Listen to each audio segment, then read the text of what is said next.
There comes a moment when you've exhausted all your options while simultaneously coming across a product that reinvents your notion about what an honest and high-quality company looks like.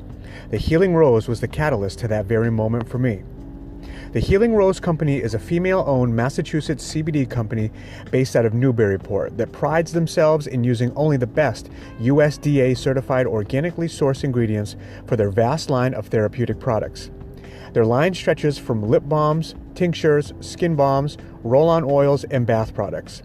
Their transparency places them above the rest with third-party tested results showcasing their intolerance to toxic pesticides, solvents, metals, and harmful elements. They provide full-spectrum CBD in many of their products, excluding their tinctures, which carry a broad spectrum profile, ideal for not having to worry about any low-level THC, which is common for many CBD products. That one's my favorite, and it's good on the palate. Full spectrum means that they extract from the hemp plant an array of different therapeutic cannabinoids along with CBD and their profile terpenes. The combination results in a greater outcome of healing and relaxation for any individual's needs. Whether you are an athlete looking for any recovery advantage, a patient in need of some relief to remind yourself that you are still a warrior, or someone who sees the frontiers of life with a little reserve and want to calm the mental storms that keep you from personally exploring, the Healing Rose CBD Company is here for your full body and mind optimization. Please visit thehealingroseco.com to explore their diverse line of products and support one of New England's best rising stars in an industry where ethics are fundamental, and a company like this will only be found sitting at the throne of it all. Use the code SAGAS, S-A-G-A-S, for 10% off your purchase. Again, visit thehealingroseco.com and use the promo code SAGAS at checkout for 10% off your purchase.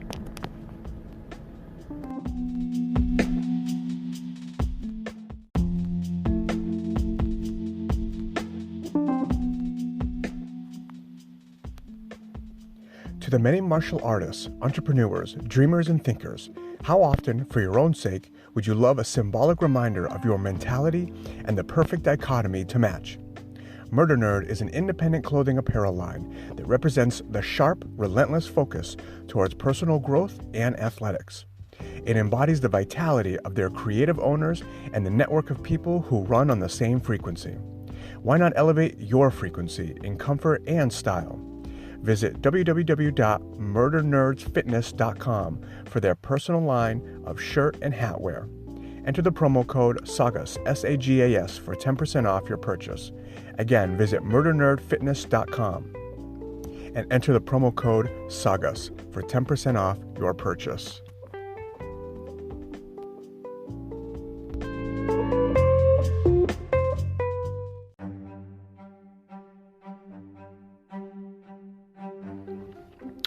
All right, here we are. Let's get into this.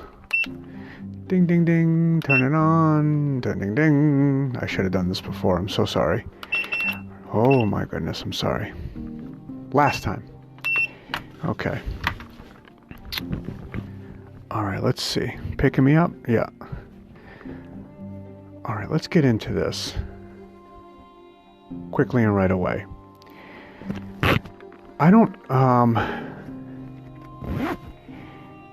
I gotta preface this because I've been trying hard to avoid letting certain ideas and certain reactions kind of dominate some of these episodes, but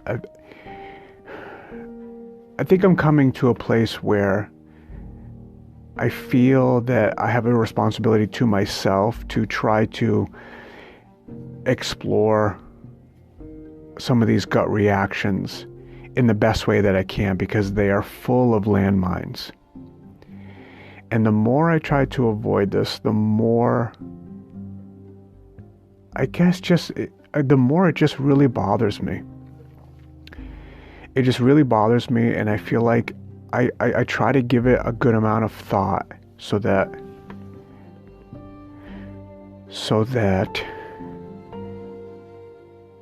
there's an equal and balanced outcome to what my opinion is about it. So let's see, where are we at? What the hell's today? We are post-election, right?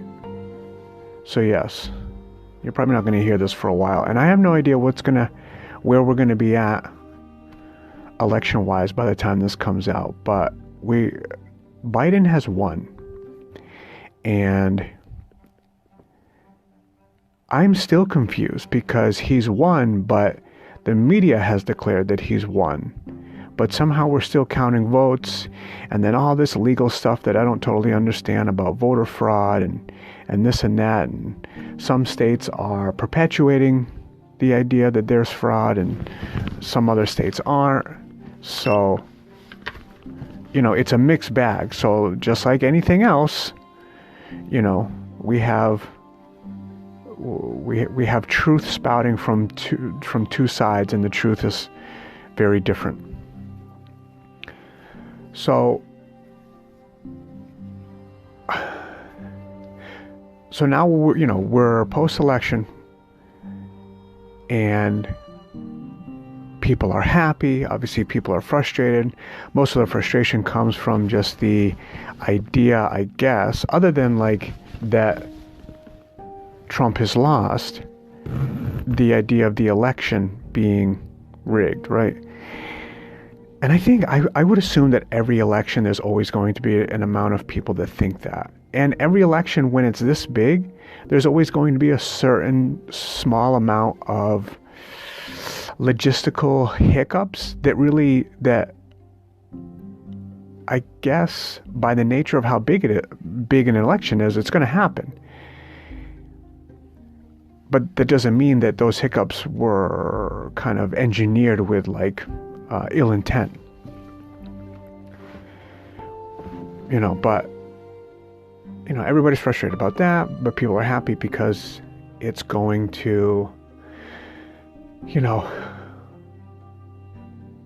obviously the president, we're getting a new president, so this old asshole is gone. And representation is a very big deal. And I think representation is a big deal in everything. Whether it's movies and shows and magazines and all of these things, everybody from every walk of life should be able to see themselves in the the social constructs that they see around them, the social environment that they live in. They should be able to see a representation of themselves and all of that. And in this election, you get this because the vice president is the first, South Asian, African American vice president. And, Biden is much more of a statesman. So that representation is good because there's an even keeledness to him.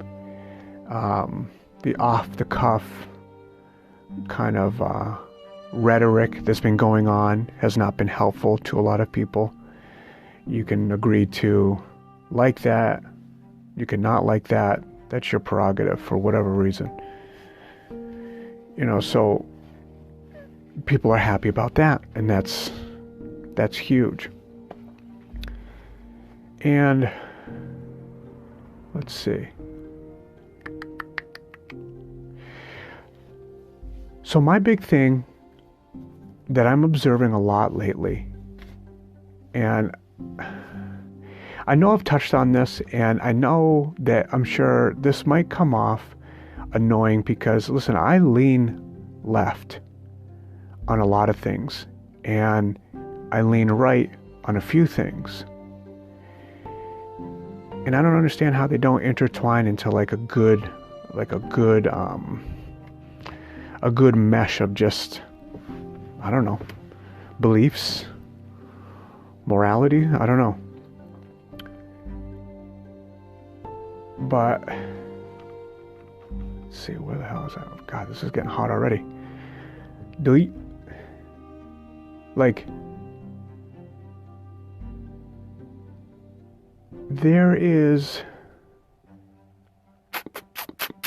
there's something going on where as Biden wins, I'm seeing a lot of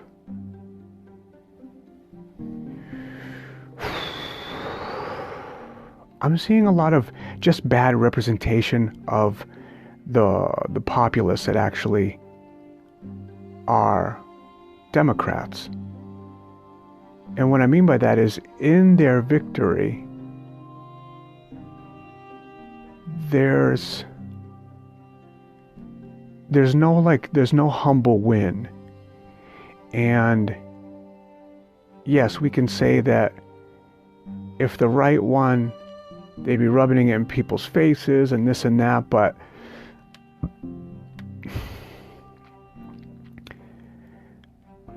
it's just weird, the degree to how much the ways in which the fighting actually happens. There's very different tactics between demonizing both sides.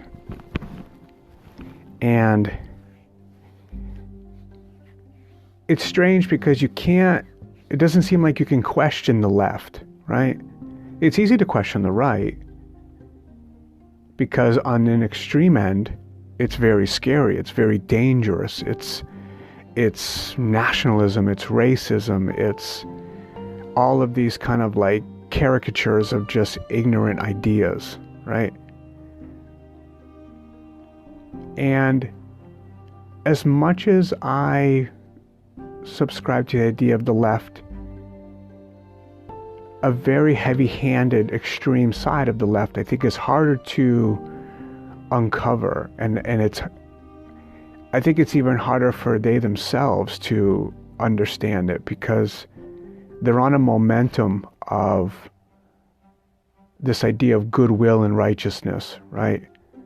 So like, how could you ever put any brakes on that kind of momentum, right? Like, this is the right way to think, this is the right thing to do. So like, here's a perfect example, okay? I'm just going to get right to this. So what I'm seeing lately is this thing that I don't understand how people don't realize that they're doing this. And what I'm seeing is this kind of thing that I'm seeing people that I know, people that are professionals, people that have high standings in academia, people with degrees, people that work in social work and therapy work, people that I love and respect. And it's very strange that the zooming out of an idea stops at some point with them, because I assume that because of where they are in their life, they've been able to kind of cross every T, dot every I, and understand all of these different bridges that connect so many different ideas, right? And I'm seeing these people,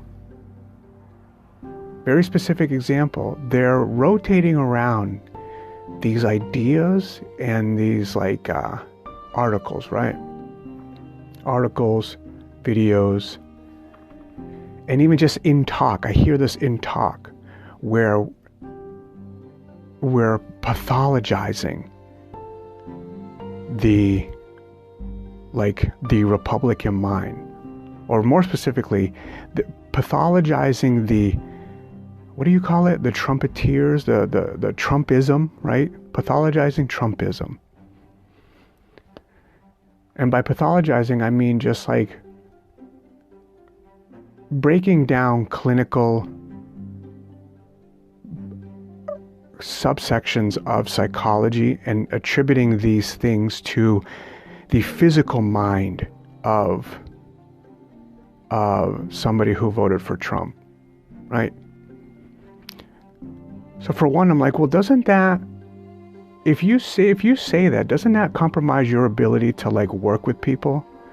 Because in the end, what you're saying out of all of these things in this pathologizing of it, like it's pretty much saying that they're just too dumb to know how they're thinking. And I'm seeing this so often that it does start to bother me, because it just gives me this air of just this smug, elite way of looking at things, that you're better than everyone, that you're better than all of these people, you're better than half of this country because of what? Because you decided to vote for somebody else, because of your life path, all of these things. Like, it's very convenient that you're intellectualizing people's stupidity, right? These people are just so cognitively stupid that they don't know the ideas of disinformation or the susceptibility to all of these different opinions and ideas. And I just find it very convenient that someone with these kind of academic standings and on this kind of higher mental ground,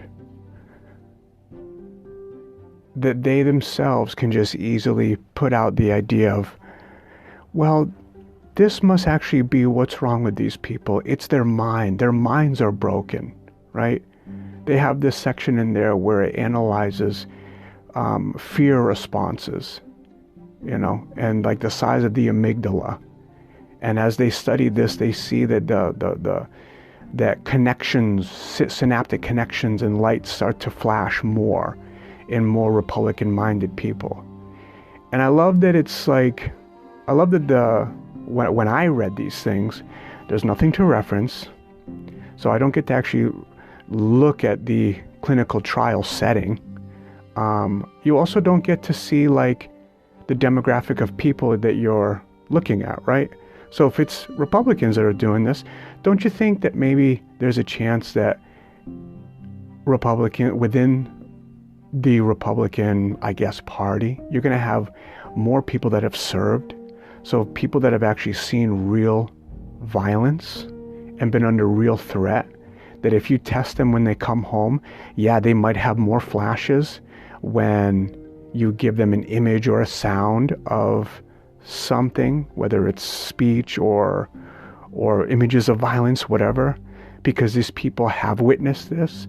They do know the realities and ramifications of these types of situations, when a lot of these people that kind of want to use this tactic to elevate themselves have most likely never seen violence, never been into a fight, don't know the traumas of even just being in a fist fight, what that does to you, how that unfortunately can make you judge people, second guess where you're going, Like, the world can be dangerous. It's not always dangerous, but it can be dangerous, and when it is, the price that's paid can be the biggest price, right? So, yeah, you're going to have responses like that. But they don't choose to include any of that. I don't know any of these things. But if you exclude those things, you can make your case a little better with how stupid these people are. And it's like what is it? It's like a smug, glib, what is it? Phrenology, right? It's the old study of like the size and the shape of your skull and brain dictated your mental faculties, right? Like, what are we doing? Why are we talking like this?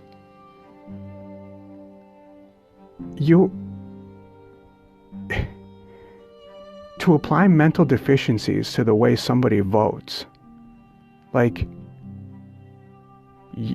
you're somebody that thrives on division then, right? I always thought that the left was a part of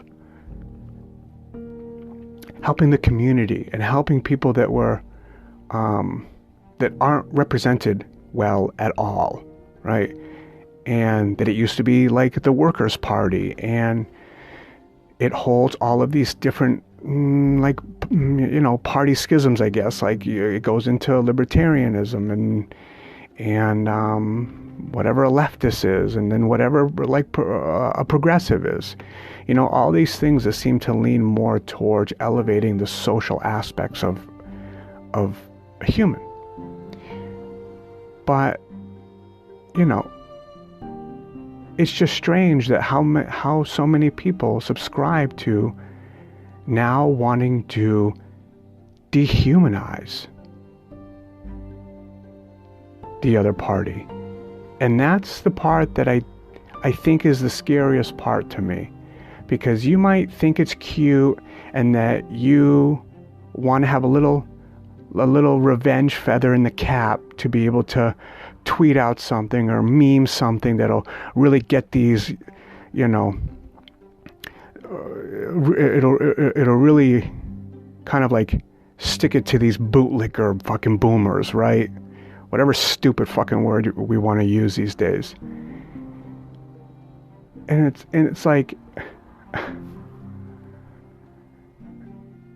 it's so dehumanizing, and it's dehumanizing everybody. Like, you're not just you're talking in a way and giving out information in a way that doesn't narrow the scope to very specific people or very specific demographics of these people.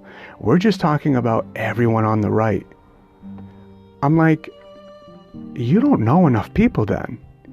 You don't know enough people. You're just surrounded by your own kind of circle jerk friends that all just kind of want to feel like you're the world's heroes and that you're on the right side of history, without really sitting down and trying to understand another person or empathize for a person, or maybe have the realization that maybe we're all coming from the same place, right? No, it's about taking away human qualities that actually connect us, and then spreading it towards everyone. Like I said, you must not know a lot of people. I know plenty of people that are conservatives, and they're conservatives in a way that, like, they're like middle of the road right-leaning people, and these are very, very intelligent people. So how do these people read this article, right? And then how do these people feel when this article comes from someone that they know, or that should be fucking smart enough to know how dehumanizing this is and where this actually goes? The Party of Unity is engaging in a lot of divisive shit. Like, yeah, no shit, the president is divisive. So let's hate the president. But if we're going to start now going after everyone that wanted to vote right and turn them into some half-wit degenerate who has mental deficiencies, you're going to create something that I don't think you meant to, in being cute while getting your little moment of eye for an eye.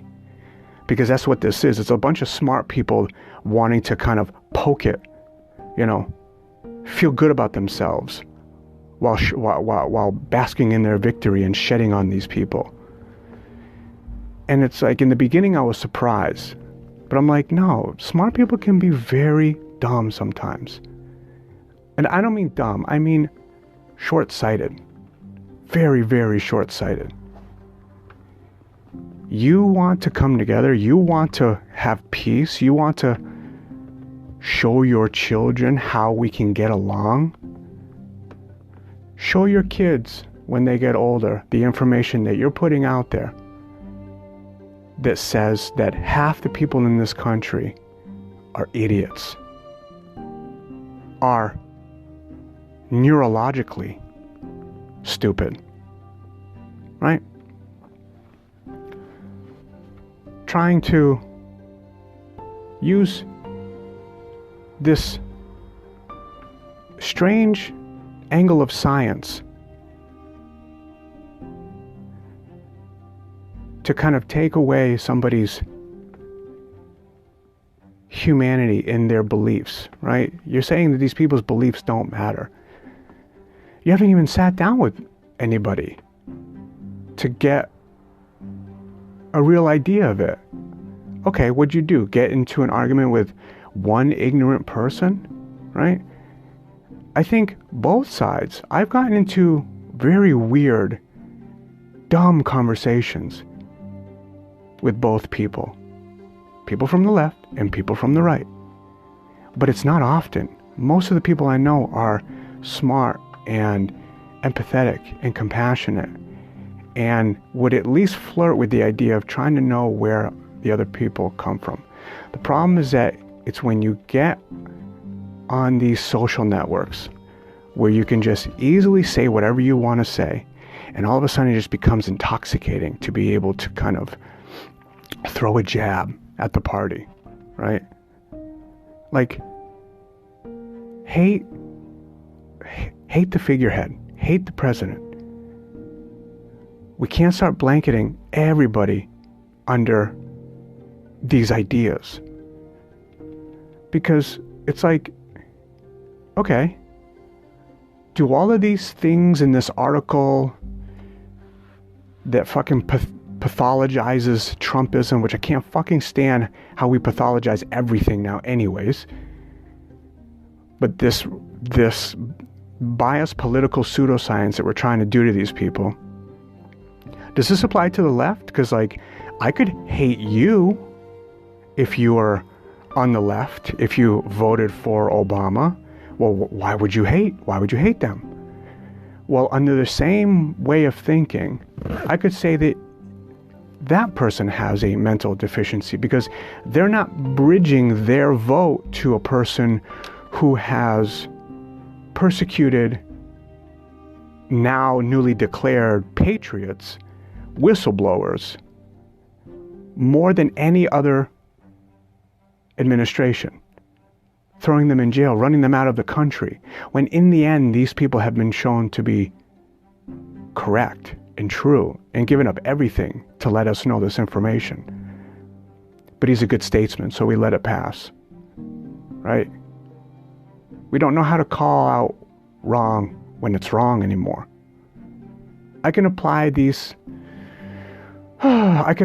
same thinking, right, to hating this person because your vote reached a person who killed thousands of innocent people in one of the greatest drone wars we've ever had. Children, women, innocent men, all of these people. Should I hate you for that? Because this is what that person did, right? It's just like, it's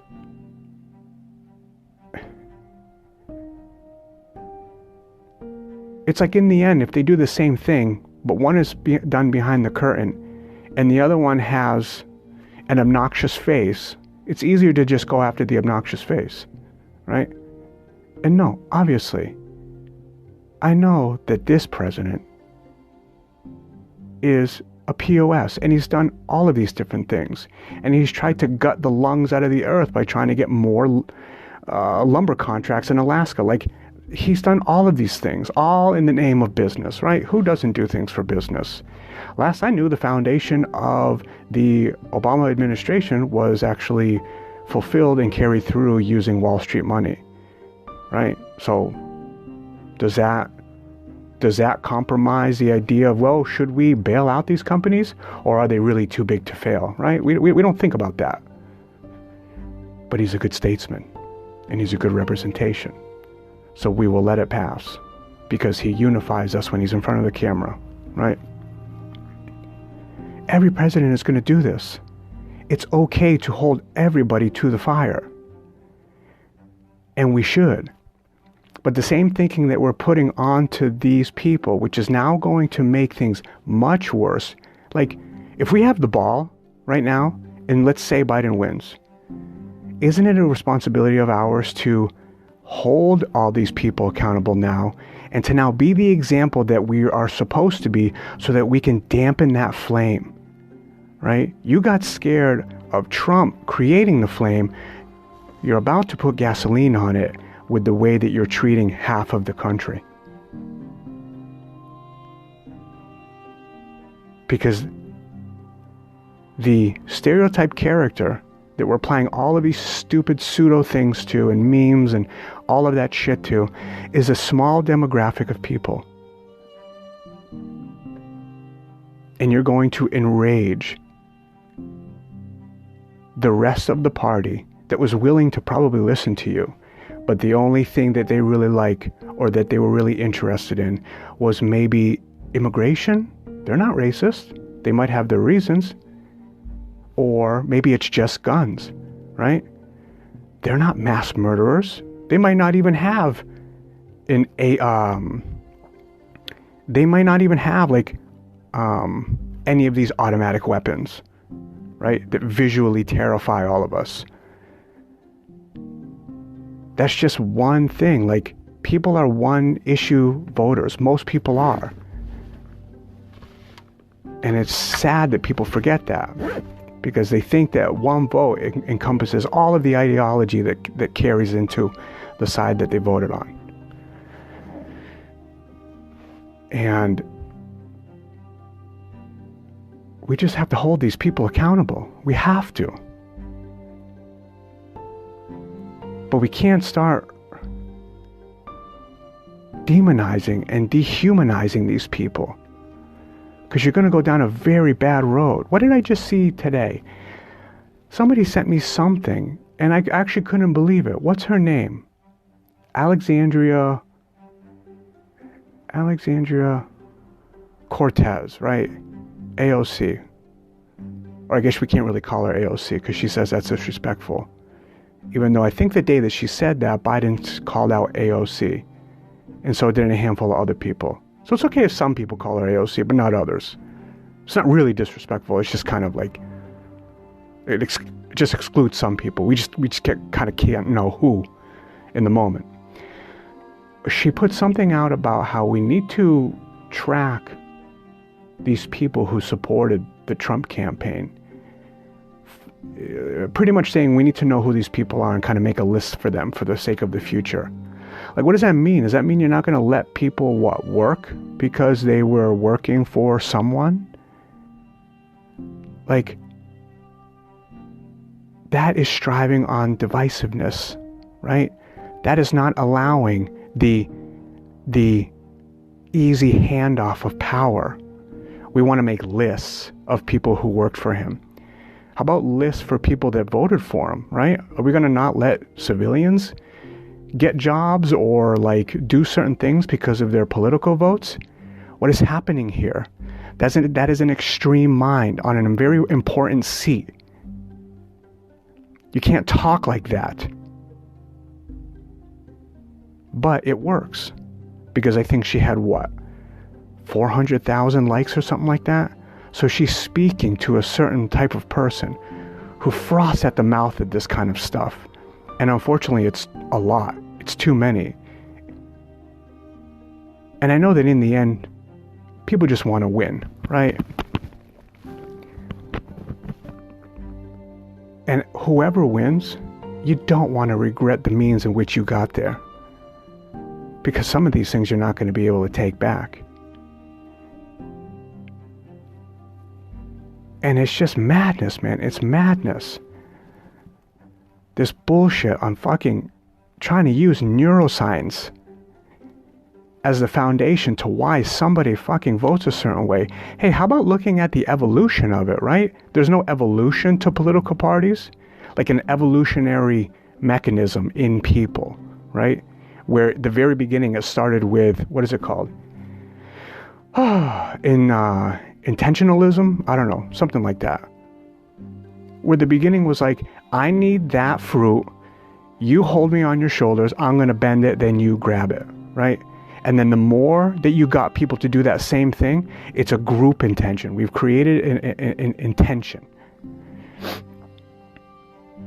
And now as that expands, you start to have people within the tribe, hunter-gatherer, whatever you want to call it, start to have different ideas about, well, who gets the fruit and how do we get the fruit, right?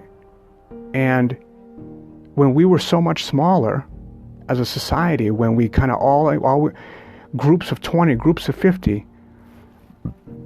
we worried about how do we keep people alive, how do we progress our tribe, how do we protect our tribe.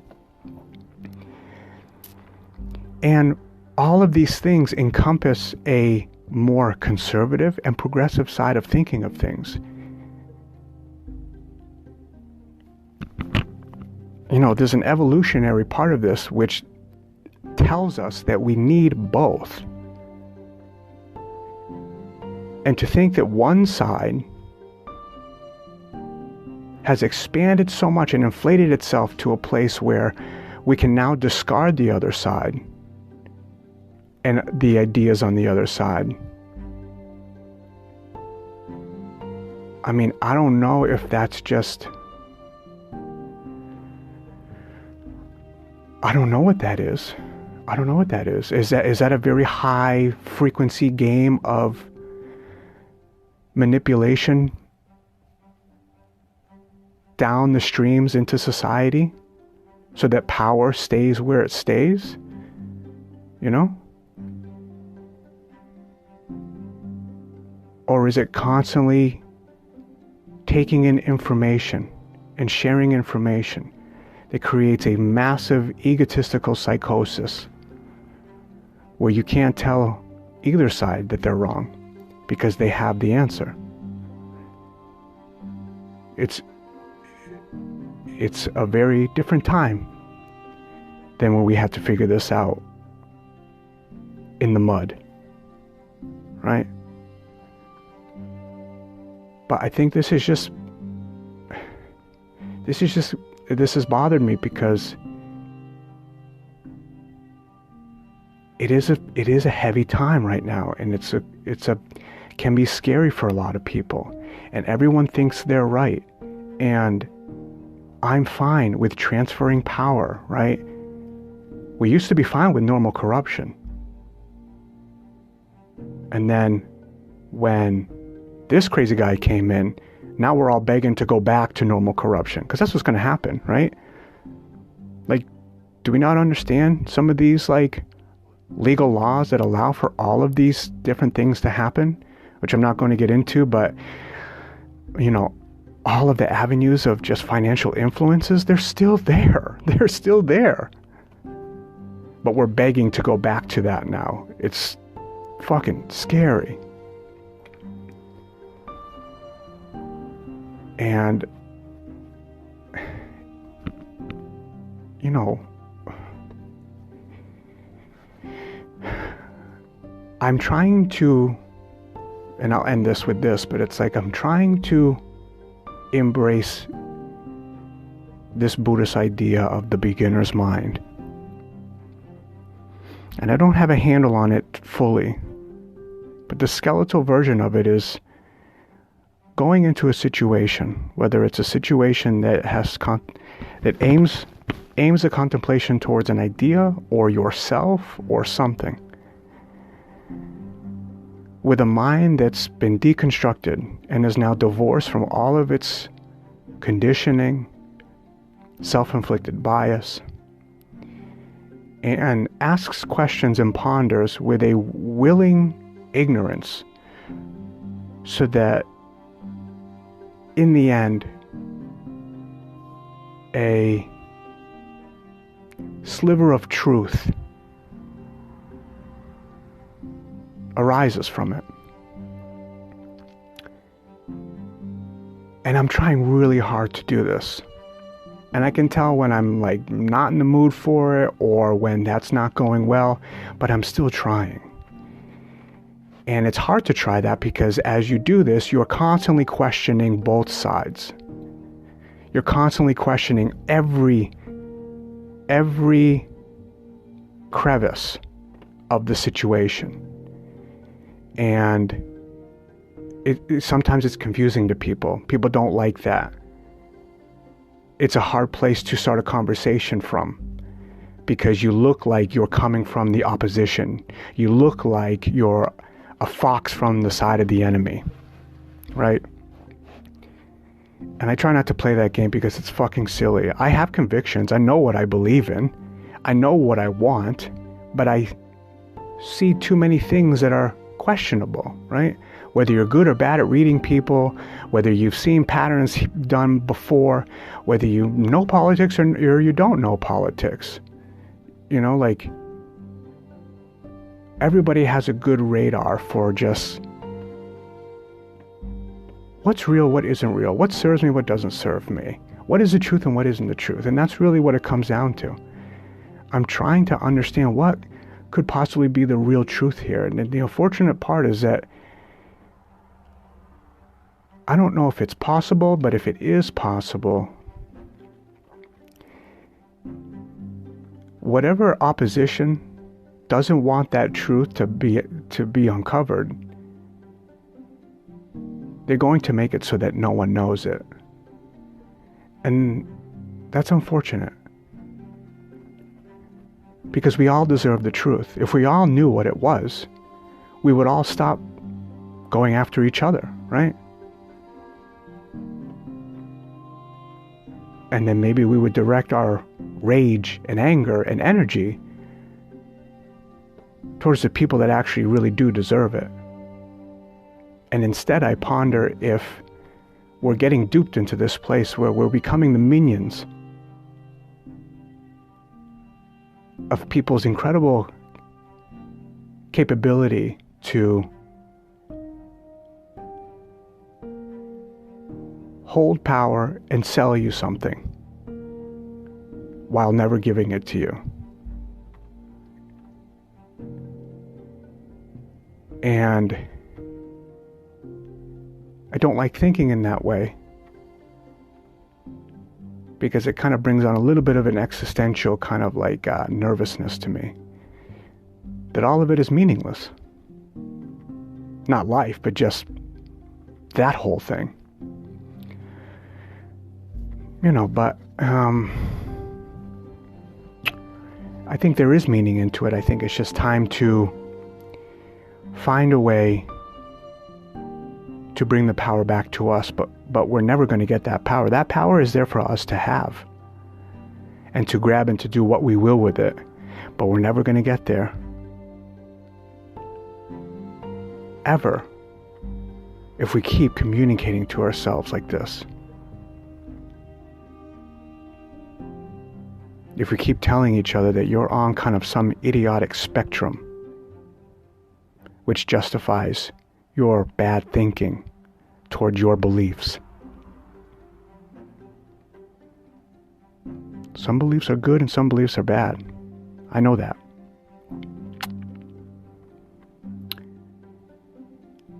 But if you don't give the time to maybe flirt with the idea of finding out where somebody might be coming from, to then maybe be surprised that they came from the same place you might have come from, I don't know. We might all deserve what's kind of behind the next curtain. And I don't know. I don't know. I hope when this comes out, things have flattened out a little bit. And if it hasn't, I hope this doesn't add anxiety or stress to anybody. But my only goal is to maybe allow us to connect with people that don't agree with us,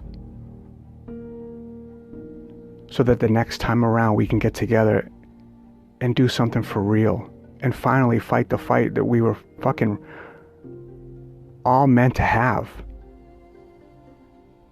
instead of being force-fed this idea of a two-party system, because they're taking advantage of us knowing that we only have these choices. And in the end, we really don't. We just don't think that we do. So, I don't know.